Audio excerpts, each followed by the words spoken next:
La semaine dernière, Helmut Marko l'a annoncé publiquement, il a pris Alexander Albon entre 3 yeux et il lui a laissé 2 grands prix pour prouver sa valeur. Avec l'une de ces 2 épreuves de terminer, étant celle du Portugal et celle à venir à Imola, on peut imaginer que le directeur de la filière junior de Red Bull a un avis déjà plutôt tranché sur ce qu'il fera du pilote thaïlandais l'an prochain. Aujourd'hui, je vais vous proposer dans un premier temps de rappeler rapidement la situation, ensuite de revoir la suite d'événements qui a mené à l'arrivée de Albon en Formule 1 jusqu'à sa possible éviction du programme. Et enfin, on verra toutes les différentes options qui peuvent s'offrir à lui et à Red Bull. Mon but, c'est d'essayer de mettre les choses autant en perspective que possible pour laisser chacun se forger son avis sur la question, ou alors juste vous divertir pendant quelques minutes. En tout cas, avant d'entrer dans le sujet, je suis obligé de faire un rapide rappel pour ceux qui sont encore jeunes au monde de la F1, parce que je vais name drop pas mal de monde. Donc ça peut prêter à contusion. La marque Red Bull Racing fonctionne depuis des années maintenant sur un système de recrutement de très jeunes pilotes en finançant leur carrière jusqu'à la Formule 1. Ce programme est dirigé sous l'œil avisé de Helmut Marko, et promis j'arrête avec les blagues sur son œil, et ce programme a vu éclore quelques petits noms comme Sebastian Vettel, Daniel Ricciardo, Carlos Sainz ou encore Max Verstappen. Donc voilà, on peut dire que Marko il a l'œil. Pardon. L'écurie Red Bull Honda, quant à elle, est dirigée par Christian Horner. Pour lancer les jeunes pilotes en Formule 1, ils vont les placer chez Alpha Tauri, anciennement Toro Rosso, dirigé par Franz Tost. Le travail de Helmut Marko, est donc de s'assurer que les meilleurs juniors arrivent en F1 chez Alpha Tauri Toro Rosso et qu'ils soient prêts à monter chez Red Bull lorsque le besoin s'en fera ressentir. C'est très élémentaire dit comme ça, mais je comprends qu'on soit un peu perdu quand on commence en Formule 1 et qu'on se familiarise avec ces noms. Si nous ne pouvons que spéculer sur la situation en interne, le fait est que immédiatement, Albon a eu le soutien de Helmut Marko et de Red Bull dès sa promotion en août 2019. Et fichtre que c'était il y a longtemps. Mais ces dernières semaines, Christian Horner a été très clair dans les médias. Il est frustré de ne pouvoir compter que sur un seul pilote, donc sous-entendu Max Verstappen, pour ramener des gros points à Red Bull. Et il veut un second pilote qui soit capable de lui mettre la pression, histoire d'avoir un line-up compétitif qui se pousse à être meilleur, comme ça avait pu être le cas lors de sa collaboration avec Daniel Ricciardo. Donc voilà, en plus d'être un ultimatum vraiment violent, je suis certain que derrière cette menace, il y a aussi la volonté de mettre Albon publiquement sous pression. Avec certains pilotes, ça peut marcher, d'autres pas. Pour Albon, je pense pas que ça va marcher, mais Red Bull a aussi besoin de s'assurer qu'un pilote ne va pas s'écrouler sous la pression. Donc en plus d'être une sorte de dernière chance, c'est aussi un test pour eux de voir si ça peut le booster. Et au final, je peux pas vraiment reprocher de pousser leur pilote dans ces derniers retranchements, surtout après l'avoir soutenu fortement pendant plus d'1 an. Mais bon, encore une fois, ça c'est juste les choses vues d'un point de vue complètement extérieur, et pour essayer de mieux comprendre, on va remonter dans le temps pour revenir à ses débuts en 2018, et d'ailleurs où je n'avais cessé d'exprimer mon scepticisme sur son arrivée chez Toro Rosso, avant de lentement revoir mon jugement au fil de la saison. Alors pourquoi avais-je cet a priori alors qu'il venait d'une saison forte en F2, finissant 3e du championnat avec 4 victoires, c'est-à-dire plus que tous les autres pilotes de cette saison, si on exclut le futur nouvel échec du programme Mercedes? C'était gratuit, faites pas attention. Eh bien, simplement parce que j'avais trouvé que sa saison, malgré ses 4 victoires, était plutôt irrégulière comparée à un Norris qui a fini 2e du championnat avec une seule victoire, et aussi le fait que Albon avait un palmarès qui, sur le papier, me faisait pas spécialement rêver. Si on regarde ce sublime graphique Wikipédia, on voit très peu de couleurs, donc j'explique pour ceux qui écoutent en podcast, ou pour ceux qui voient pas les couleurs, ou pour ceux qui savent pas comprendre ce qu'ils voient. Bon, ce que ça veut dire, c'est qu'il a eu très peu de bonnes positions en championnat de monoplace depuis ses débuts en 2012. Ses meilleurs championnats sont une 3e place en 2014 en Eurocup Formule Renault 2.0, une 7e place en F3 européenne en 2015, où il avait notamment fini derrière Antonio Giovinazzi, Charles Leclerc, Lance Stroll ou George Russell, des noms que vous devez connaître un petit peu. En 2016, il finit 2e du championnat de GP3, juste derrière un certain Charles Leclerc, qui va suivre en Formule 2 en 2017. Mais alors que Leclerc écrase le championnat de F2, Albon prend seulement 2 podiums et finit 10e de la saison, jusqu'à ce qu'il ait cette super saison en 2018. Même d'ailleurs, de base, sa saison chez Dams en 2018, elle devait pas avoir lieu, il devait juste faire une seule course. Mais il avait fait un bon résultat, une bonne première impression. Et en plus, il est cool, il est gentil, ils l'ont bien aimé, donc Dams l'a pris sous son aile et il a pu faire toute la saison en entière. Et quand on se dit que Red Bull l'a un peu récupéré comme ça aussi, on peut se dire qu'il a, à chaque fois, c'est pas passé à grand chose. Mais je prends de l'avance sur ce que je vais dire plus tard. Donc juste sur cette saison de F2 en 2018, je trouve que c'est assez correct, finir 3ème avec 4 victoires, c'est très bien, mais dans l'ensemble, on est très loin du palmarès et des promesses de ses compagnons de route, comme Leclerc, Russell et Norris. Parce qu'il a été abandonné en 2012-2013 par Red Bull, suite à des campagnes plutôt désastreuses. Il a dû recourir à un changement de nationalité, puisqu'il est né anglais, pour avoir le soutien de sponsors thaïlandais, puisqu'il a aussi des origines thaïlandaises, et ces sponsors thaïlandais ont financé sa carrière jusqu'à la F2. Mais alors qu'il avait signé un contrat avec une équipe de Formule E, Formule I ou je sais pas quoi, qui était Nissan, je crois, de mémoire, au même moment, Red Bull vivait une pénurie de pilotes. Daniel Kvyat ne se remettait pas de son éviction de l'écurie Red Bull et s'est fait éjecter de Toro Rosso fin 2017. Au même moment, on a eu Carlos Sainz qui a fui le programme Red Bull pour aller chez Renault. Red Bull a récupéré Brendan Hartley, un jeune espoir de 28 ans qu'ils avaient abandonné en 2010 et qui entre-temps a eu le temps de gagner les 24 heures du Mans et 2 championnats d'endurance. Le truc, c'est qu'en 2018, Hartley, c'était pas flamboyant, quoi. Il a pas eu de chance non plus, mais dans l'ensemble, c'était extrêmement fade, et on sait que chez Red Bull, ça passe pas trop, ce genre de pilotage. Surtout, comme je l'ai dit, il était vraiment pas jeune, et on voulait vraiment redorer un petit peu le blason de l'académie junior. Et en plus, pour ajouter du pire à tout cela chez Red Bull, il y a Ricciardo qui a annoncé son départ pour Renault. Ça, personne l'avait vu venir. Donc au final, Gasly était la seule option restante pour le remplacer, après une saison complète chez Toro Rosso en 2018, encore une fois, ce qui faisait qu'il manquait 2 pilotes à Toro Rosso. Daniel Kvyat a été rappelé après une saison de pilote simulateur chez Ferrari, et Helmut Marko a continué de faire le tri sélectif, et il a sorti Albon de la poubelle jaune. Non, j'ai dit poubelle jaune à cause de la couleur des poubelles dans lesquelles on recycle les trucs. C'était pas une blague de mauvais goût. Je suis pas comme ça, moi.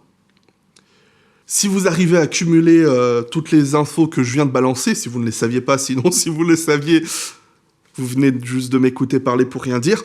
Mais jusqu'à ce stade, donc si on fait un point, on peut voir que Albon, déjà, il a énormément de chance.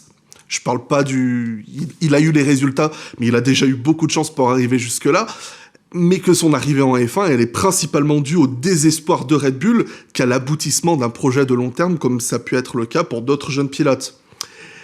Et en 2019, la comparaison face à Kvyat, elle est plutôt bonne pour Albon sur les 12 premières manches, même plutôt très honorable, j'ai envie de dire, pour un pilote jamais monté dans une Formule 1 avant les essais privés de début de saison, alors que de l'autre côté, on a Gasly qui sous-performe chez Red Bull.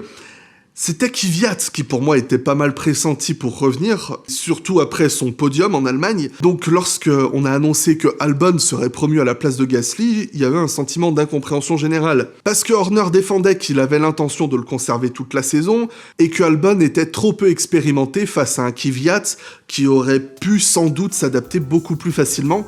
Mais Red Bull a argumenté que c'était uniquement pour voir son niveau de performance et ensuite pouvoir le comparer à Gasly, à Kvyat qui avait déjà roulé pour Red Bull, et ensuite faire leur choix pour 2020. Il n'y avait aucune pression sur Albon, on lui a juste dit « tu roules, t'inquiète, nous on regarde ».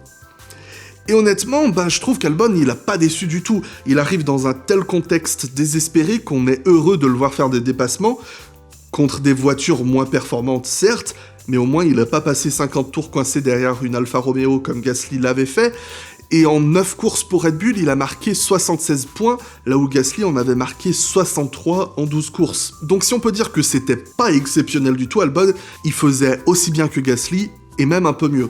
Et début 2020, j'ai trouvé qu'on retrouvait à peu près le même niveau de performance, c'est-à-dire clairement pas suffisant, mais toujours dans la continuité, ce qu'il avait fait jusqu'à la dernière épreuve à Abu Dhabi en 2019. Mais on voit très vite que ça va pas être la même paire de manches cette saison, parce que le milieu de peloton est très resserré. Et cette année, en 12 courses jusque-là, il compte comme meilleur résultat une 4ème place en Styrie, où il a fini 10 secondes derrière Verstappen, mais qui s'est arrêté en fin de course pour faire le meilleur tour. Pour rien au final, parce que c'est Norris qui l'a eu. Son autre meilleur résultat, c'est une 5ème place en Hongrie, à 1 minute 10 de Verstappen, qui a fini 2e, et une 5e place au Grand Prix des 70 ans, 40 secondes derrière Verstappen, qui a gagné la course. Et on va parler de la Toscane un peu plus tard.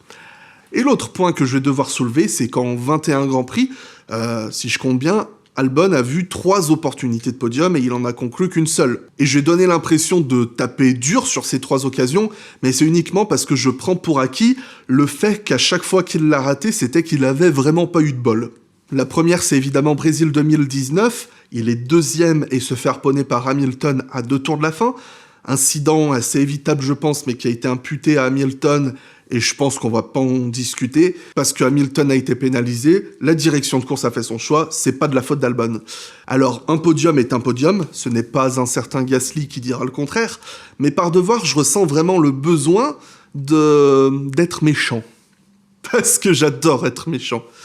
Plus sérieusement, je veux juste rappeler que ce jour-là, Albon n'a pas gagné cette 2e place comme Verstappen avait gagné la course, par exemple. C'est-à-dire, au Brésil, Verstappen, il a dominé tout le Grand Prix, il a même lutté avec Hamilton pour aller chercher la victoire, alors que j'avais pas cette impression pour Albon. Je rappelle qu'au 52e des 71 tours, l'abandon de Valtteri Bottas a causé une safety car. À ce moment-là, Albon était 5e du Grand Prix, à 40 secondes de Verstappen qui menait la course. On voit toujours à peu près les mêmes écarts. Mais encore une fois, il faut savoir saisir chaque opportunité qui se présente à nous, et Albon l'a fait à la perfection. Il a fait un super travail au restart pour se débarrasser des Ferrari, même si Vettel et Leclerc, ils ont fini par s'en occuper eux-mêmes et en le faisant beaucoup mieux. Ce qui a causé une nouvelle safety car, incité Hamilton, 2e, à changer de pneu pour tenter d'aller attaquer Verstappen en fin de course, ce qui a sur le papier donné la 2e place à Albon. Sur le papier, c'était un très mauvais coup stratégique de Mercedes, mais on va pas en reparler. Donc, voilà, c'est à peu près tout le contexte qui a mené jusqu'au crash pendant ce Grand Prix. Encore une fois, c'est pas pour diminuer l'effort de Albon pendant ce Grand Prix, mais juste pour essayer de replacer toutes les choses un petit peu dans le bon ordre, parce que sans toutes ces safety cars, je pense qu'il finissait comme habituellement 5e, 6e à 1 minute, quoi. Mais encore une fois, un certain Gasly ne dira toujours pas le contraire. Quand on a une opportunité devant nous, en Formule 1, il faut la saisir. Et ensuite, on ferme les yeux sur le contexte qui a amené, sauf quand on est un enfoiré qui s'appelle Blabla F1. Cas suivant, le scénario se répète en Autriche en 2020, où pour beaucoup, il aurait pu aller chercher la victoire à Bottas en étant en gomme fraîche, si encore une fois Hamilton ne l'avait pas remis dehors. Mais cette fois, c'est vraiment un cas particulier à analyser, parce qu'il y a eu tellement de safety cars pendant ce Grand Prix. Donc, est-ce que Albon aurait pu gagner ? Sincèrement, je ne pense pas, mais très certainement, au moins prendre la 2e place en forçant Bottas à changer de pantalon à la fin de la course. Et enfin, son premier podium vient en Toscane, au Mugello, encore une fois un Grand Prix sans Maxou.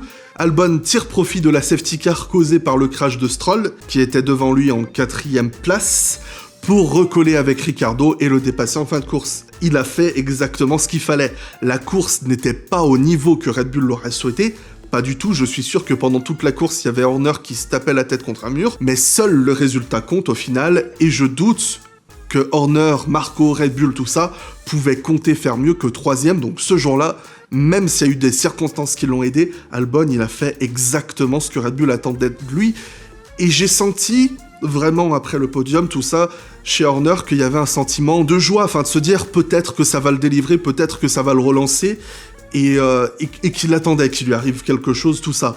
La course était pas brillante, mais le résultat l'était, et c'est tout ce qui compte. Donc après une fin de saison 2019 encourageante, 2020 contient plus de mais que de bon selon moi. Parce que si ce genre de résultat, c'était bien en 2019 comparé à Gasly, en 2020, en partant d'une feuille blanche, ça n'a pas tout à fait la même texture. Quant à ses meilleures performances, je les trouve vraiment teintées de frustration, d'un goût de pas assez, quoi. Et pour ce qui est des autres performances, Silverstone, il y a eu un accrochage avec Magnussen, il finit 8ème.